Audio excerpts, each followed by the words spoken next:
14वीं JPSC संयुक्त असैनिक सेवा प्रारंभिक परीक्षा के परिणाम के बाद कथित अनियमितताओं के आरोप ने झारखंड में बड़े विवाद का रूप ले लिया है। पारदर्शिता और निष्पक्ष भर्ती की मांग को लेकर छात्र लगातार प्रदर्शन कर रहे हैं, जबकि मामले की जांच जारी है। ऐसे में सवाल उठता है कि आखिर जेपीएससी विवाद की शुरुआत कैसे हुई और यह राज्यव्यापी छात्र आंदोलन में कैसे बदल गया। आइए जानते हैं सिलसिलेवार तरीके से। नमस्कार, मैं हूं ब्रह्मचारी आशीष और आप देख रहे हैं अमर उजाला। झारखंड में सरकारी नौकरी की तैयारी कर रहे युवाओं का गुस्सा इन दिनों सड़कों पर दिखाई दे रहा है। राजधानी रांची में कई दिनों से छात्र धरना दे रहे हैं, भूख हड़ताल चल रही है और लगातार प्रदर्शन हो रहे हैं। उनकी मांग सिर्फ एक परीक्षा रद्द कराने की नहीं है, बल्कि पूरी भर्ती व्यवस्था में पारदर्शिता और जवाबदेही सुनिश्चित करने की है। छात्रों का आरोप है कि भर्ती परीक्षाओं में लगातार अनियमितताएं होती रही हैं और इससे लाखों युवाओं का भविष्य प्रभावित हो रहा है। ऐसे में सवाल उठ रहा है कि आखिर जेपीएससी है क्या? आखिर पूरा विवाद कैसे शुरू हुआ? इसने कैसे विरोध प्रदर्शन का रूप ले लिया? छात्रों की प्रमुख मांगे क्या क्या हैं? सरकार ने अब तक क्या कदम उठाए? अब तक क्या क्या कार्रवाई हो चुकी है? सबसे पहले समझिए, जेपीएससी है क्या? झारखंड लोक सेवा आयोग यानी जेपीएससी झारखंड सरकार का एक संवैधानिक आयोग है, जिसका गठन भारत के संविधान के अनुच्छेद 315 के तहत राज्य गठन के बाद 15 नवंबर 2000 को किया गया था। आयोग का मुख्य कार्य राज्य सरकार के विभिन्न विभागों में ग्रुप ए और ग्रुप बी के पदों पर भर्ती के लिए प्रतियोगी परीक्षाओं और साक्षात्कार का आयोजन कर योग्य अभ्यर्थियों का चयन करना है। इसके अलावा यह भर्ती, पदोन्नति और सेवा संबंधी मामलों में राज्य सरकार को सलाह भी देता है।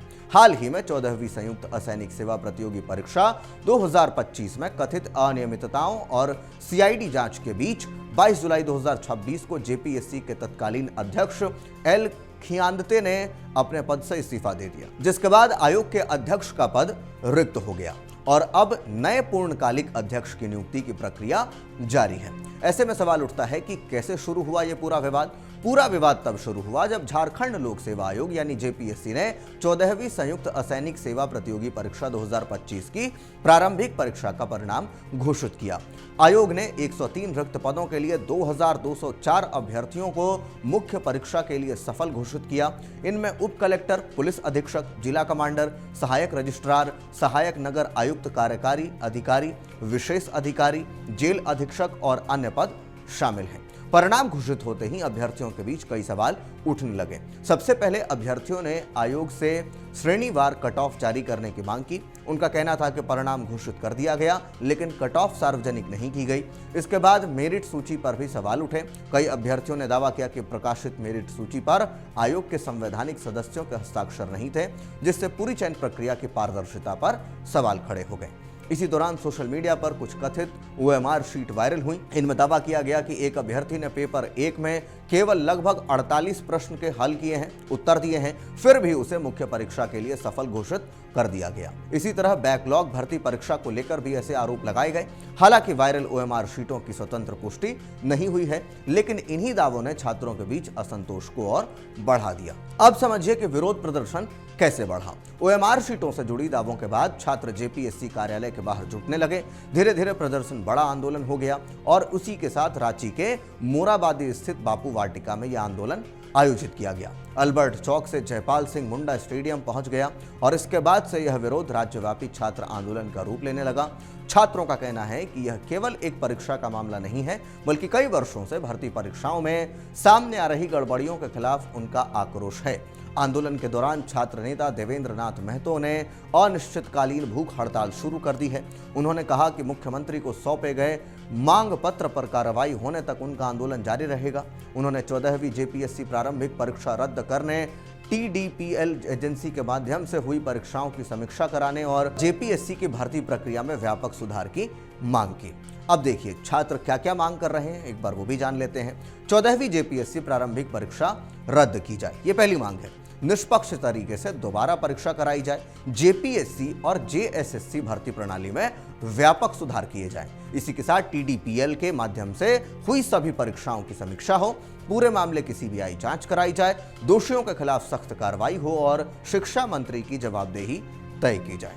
अब इसके बाद में, इन मांगों के बाद में सरकार ने क्या क्या कदम उठाए? राज्य सरकार ने मामले की जांच अपराध अनुसंधान विभाग सीआईडी को सौंप दी। सीआईडी ने कांड संख्या 16/2026 दर्ज कर विशेष जांच दल यानी एसआईटी का गठन किया और जांच शुरू कर दी। साथ ही लोगों से भी अपील की गई कि अगर उनके पास परीक्षा से जुड़ी कोई जानकारी, दस्तावेज या सबूत हैं तो वे जांच एजेंसी को उपलब्ध कराएं। जांच के दौरान सीआईडी ने 2 चरणों में गिरफ्तारियां की। पहले चरण में पूर्व जेपीएससी उप परीक्षा नियंत्रक श्वेता गुप्ता, टीडीपीएल के निदेशक रामवीर सिंह, मोहम्मद उस्मान, मोहम्मद एबाद और अभय कुमार तिवारी को गिरफ्तार किया गया। इसके बाद दूसरे चरण में टीडीपीएल के कर्मचारी हेमंत वर्मा, प्रदीप कुमार सिंह और संजय कुमार को भी गिरफ्तार किया गया। पहले गिरफ्तार किए गए 5 आरोपियों को 5 दिन की पुलिस रिमांड पर लेकर पूछताछ की गई। हालांकि अभ्यर्थियों का कहना है कि सरकार ने मामले की जांच के लिए सीआईडी और इसी के साथ एसआईटी की जिम्मेदारी दी है, लेकिन उन्हें इस जांच पर भरोसा नहीं है। छात्रों के मुताबिक पूरे मामले की निष्पक्ष और पारदर्शी जांच केवल सीबीआई ही कर सकती है, इसलिए सरकार को बिना देरी किए जांच केंद्रीय एजेंसी को सौंपनी चाहिए। अब देखिए सीआईडी ने क्या नोटिस जारी किया है। 29 जुलाई 2026 को सीआईडी ने एक सार्वजनिक सूचना जारी की। इसमें कहा गया कि जेपीएससी परीक्षाओं में कथित अनियमितताओं की जांच के सिलसिले में 14वीं संयुक्त असैनिक सेवा प्रतियोगी परीक्षा 2025 विज्ञापन संख्या 1/2026 की प्रारंभिक परीक्षा में सफल घोषित सभी अभ्यर्थियों को जांच में सहयोग करना होगा। सीआईडी ने सफल अभ्यर्थियों से 30 जुलाई से 5 अगस्त 2026 के बीच पेपर 1 और पेपर 2 की ओएमआर शीट की कार्बन कॉपी, पीडीएफ या फोटो के रूप में उपलब्ध कराने को कहा। इसके लिए व्हाट्सएप नंबर 9934309058 और ईमेल जारी किए गए। जिन अभ्यर्थियों के पास कार्बन कॉपी उपलब्ध नहीं थी, उन्हें रोल नंबर के साथ अनुपलब्धता का कारण बताने को कहा गया। अब देखिए जेपीएससी ने क्या फैसला लिया। इस बीच 22 जुलाई 2026 को जेपीएससी ने एक बड़ा फैसला लेते हुए संयुक्त सिविल सेवा मुख्य परीक्षा 2025 समेत कुल 9 भर्ती परीक्षाओं को अगली सूचना तक स्थगित कर दिया। आयोग ने अपने प्रेस नोट में कहा कि सरकार से प्राप्त निर्देश और परीक्षा संचालन में हुई गड़बड़ी के कारण यह निर्णय लिया गया है। आयोग ने स्पष्ट किया कि नई परीक्षा तिथियों की घोषणा बाद में की जाएगी। अब देखिए हाईकोर्ट ने इस पूरे विषय पर क्या निर्देश दिए हैं। 14वीं सिविल सेवा परीक्षा को लेकर 2 अलग अलग याचिकाएं झारखंड हाईकोर्ट में दाखिल की गई हैं। याचिकाकर्ताओं ने आरोप लगाया कि मॉडल उत्तर कुंजी में कई उत्तर गलत थे, कट ऑफ सार्वजनिक नहीं किया गया और अधिक अंक पाने वाले कई अभ्यर्थियों को असफल घोषित कर दिया गया। उन्होंने अदालत से प्रारंभिक परीक्षा रद्द करने या वैकल्पिक रूप से मुख्य परीक्षा में शामिल होने की अनुमति देने की मांग की। वहीं जेपीएससी ने अदालत में कहा कि पूरे मामले की जांच जारी है और मुख्य परीक्षा पहले ही स्थगित की जा चुकी है, इसलिए इस स्तर पर कोई अंतरिम आदेश देना उचित नहीं होगा। अदालत ने फिलहाल कोई अंतरिम राहत नहीं दी। आयोग को 4 सप्ताह में जवाब दाखिल करने का निर्देश दिया और अगली सुनवाई 24 सितंबर 2026 तय की। साथ ही कहा कि अगर कोई अत्यावश्यक परिस्थिति बनती है तो याचिकाकर्ता पहले भी अदालत का रुख कर सकते हैं। अब देखिए सवाल है कि क्या यह पहली बार हुआ है। यह विवाद केवल 14वीं सिविल सेवा परीक्षा तक सीमित नहीं है। झारखंड बनने के बाद लगभग हर बड़े जेपीएससी सिविल सेवा परीक्षा किसी न किसी के कारण से विवाद में रही है।